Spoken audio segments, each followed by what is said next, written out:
जाओ, मेरे पास आ जाओ, मैंने काम बता जाओ, वही रुक जाओ, तुम दोनों मुझसे बच के नहीं भाग सकते। आज की कहानी दो दोस्तों की है। एक बार वो दोनों एक जगह से अपना कुछ जरूरी काम खत्म करके घर वापस जा रहे थे। उन्हें घर आते हुए एक बड़े जंगल को पार करके आना था और वो जंगल करीब 3 किलोमीटर बड़ा था, जिसे पार करने पे वो उस जंगल से बाहर निकल पाते। उस दिन वो दोनों बातें करते हुए आ रहे थे और फिर जब वो लोग उस जंगल के अंधेरे में घुसने ही वाले थे, तभी उन्होंने देखा कि कोई लड़की अचानक से अंधेरे से कहीं से आ गई। ऐसा लग रहा था जैसे वो लड़की कहीं से अचानक से इन दोनों के सामने प्रकट हो गई हो। पर ये दोनों उस लड़की को कोई आम सी लड़की समझ के उस पर ध्यान ना दे के आगे बढ़ते रहे। पर वो लड़की कुछ देर बाद इनके पास आके बोलने लगी, जरा सुनो, आगे जंगल के अंदर कुछ शराबियों ने मेरा रास्ता रोका और मुझे परेशान किया। मैं अपनी जान बचा के यहाँ तक तो आ गई, पर जंगल में किसी जगह मेरी चुन्नी अटक गई है। वो कहाँ है मुझे पता है। चलो उसे बस हम निकाल देंगे, फिर हम सब अपने अपने घर चले जाएंगे। उस लड़की के बात सुन के ये दोनों असमंजस्य में पड़ गए, क्योंकि तभी रात के 10 बज रहे थे और इस वक्त इस रास्ते से कोई ज्यादा आता जाता भी नहीं था। उसके जवाब में लक्ष्मीधर कुछ नहीं बोला, पर सुब्रत बोल पड़ा, इतना अंधेरे में चुन्नी ढूंढना मुश्किल है भाई, आप अभी घर चले जाइए, कल सुबह आपके चुन्नी ढूंढ लेंगे। पर फिर वो लड़की बोलने लगी, अगर मैं घर बिना चुन्नी के गई तो मेरे घर वाले मेरे बारे में बहुत बुरा सोचेंगे और मुझे बहुत मारेंगे और गाली देंगे। फिर सुब्रत भी सोच में पड़ गया और फिर उसने उस लड़की को बोला, ठीक है चले आपका चुन्नी ढूंढ लेते हैं। फिर वो लड़की इनके आगे चलने लगी और ये दोनों उसके पीछे पीछे चलने लगे। आगे जाते जाते सीधा जाने के लिए एक रास्ता था जहां से ये लोग अपने घर जाने वाले थे, पर वहां पे बाईं तरफ जाने के लिए एक मोड़ था। वो लड़की उन दोनों को उस रास्ते पे लेके जाने लगी। तभी सुब्रत बोलने लगा, यहाँ से तुम क्यों गई थी? है रास्ता तो उस तरफ से है ना, तो वहां से जाने का क्या मतलब बनता है? उन लोगों से मैं बचने के लिए यहाँ पे भाग गई थी।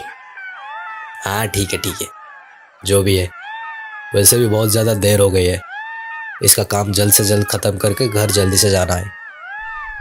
उसके बाद ये दोनों उसके पीछे जाने लगे। जैसे जैसे वो लोग आगे जा रहे थे, उन्हें एक बहुत ही बड़ा पीपल का पेड़ दिखने लगा, जो कि रात के अंधेरे में बहुत ही ज़्यादा खतरनाक दिख रहा था। आगे जाते जाते एक जगह ऐसा आया जहां वो लड़की उन दोनों को उस रास्ते से उस जंगल के अंदर जाने के लिए बोलने लगी और आगे अंदर के तरफ एक बहुत ही ज़्यादा छोटा सा पतला रास्ता था, जिसमें सिर्फ एक एक करके ही जाया जा सकता था। तभी वो लड़की बोल पड़ी, इसके अंदर ही कहीं पे मेरी चुन्नी गिर गई थी, बस थोड़ा सा अंदर आ जाओ, फिर हमें वो मिलने पे हम यहाँ से निकल जाएंगे। ये बोल के वो आगे आगे चलने लगी। उसको देख के सुब्रत भी उसके पीछे निकल ही रहा था कि तब शांत लक्ष्मीधर उसके कंधे में हाथ रखकर बोल पड़ा, रुक, कहाँ जा रहा है? उसकी चुन्नी ढूंढने भाई, और कहाँ? तू पागल हो गया है क्या? या उस लड़की को देखकर तेरा दिमाग काम करना बंद कर चुका है?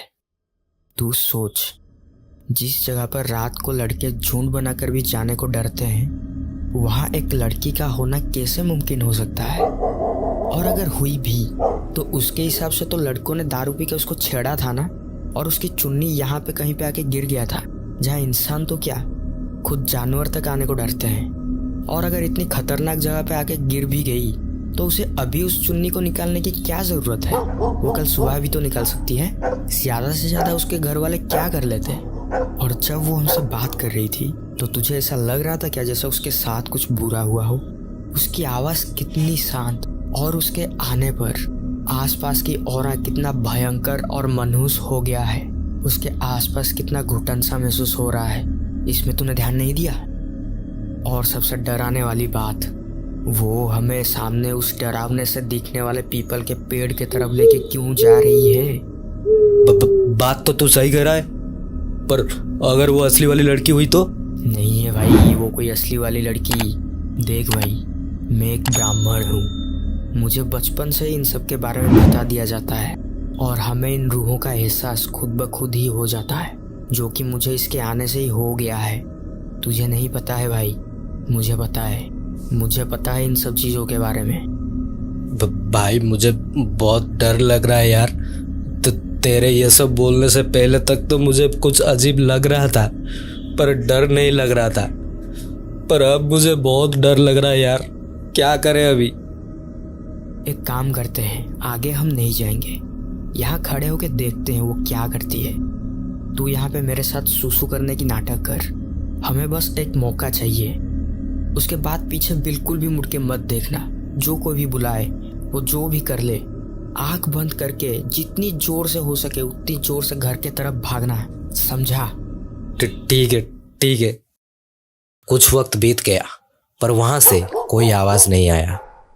जहां वो लड़की गई थी वहां हर तरफ घनघोर अंधेरे के साथ दिल को दहला देने वाली खामोशी थी। फिर अचानक से वहां से आवाज आई उस लड़की की। पहला आवाज कुछ ऐसा था, अरे तुम दोनों कहाँ रह गए? अंदर आओ, मैं यहाँ अकेली ढूंढ रही हूँ, जरा मेरी मदद तो कर दो। कुछ बस थोड़ी देर की शांति रहती है। ये दोनों वैसे ही पुतलों की तरह वहां खड़े रहते हैं और फिर आवाज आती है, मैंने कहा यहाँ। ये बोलते ही वो लड़की अचानक से उस अंधेरे से बहुत ही खतरनाक रूप में बाहर आने लगी। उसे देखकर ऐसा लग रहा था कि कोई प्रेत हो जो उस पीपल के पेड़ में रह रही हो, और वो इन दोनों को वहां उसके घर में बुला के लाई थी ताकि वो इन दोनों को वहां मार सके। वो बहुत ही ज्यादा अजीब अजीब सी आवाज निकाल के इनके तरफ बढ़ रही थी। ये दोनों उसको ऐसे देखकर जोर से उस जगह से भागने लगे। वो इन दोनों का पीछा कर रही थी और इन दोनों को बोल रही थी, मैंने कहा मेरे पास आओ, वहीं रुक जाओ, तुम दोनों मुझसे बच के नहीं भाग सकते। मैं तुम्हें पकड़ लूंगी और पकड़ के मार डालूंगी। वो लोग जहां से भाग रहे थे वहां से वो जंगल को पार करने के लिए अभी भी 1.5 किलोमीटर का रास्ता बचा हुआ था। ये दोनों वैसे ही भाग ही रहे थे। वो लड़की बहुत तेज भाग रही थी। वो हर एक पल इन लोगों के पास आती जा रही थी, बहुत पास। जब एक वक्त पे वो बस किसी को उन दोनों में से पकड़ने ही वाली थी कि तभी लक्ष्मी हनुमान चालीसा बोलने लगा।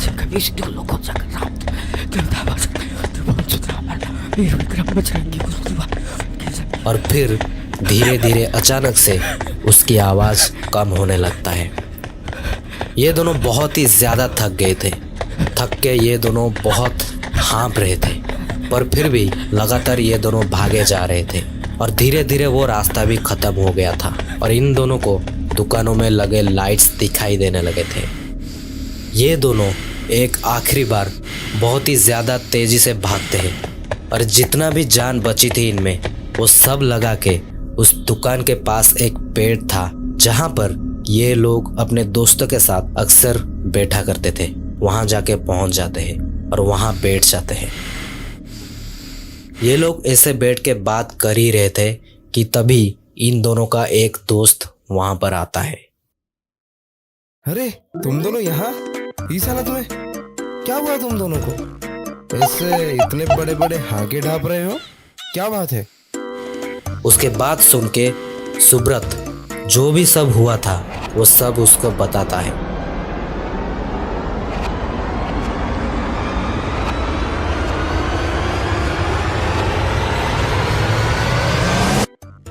छी छी छी छी छी छी छी, कितने खराब लोग हो यार तुम दोनों।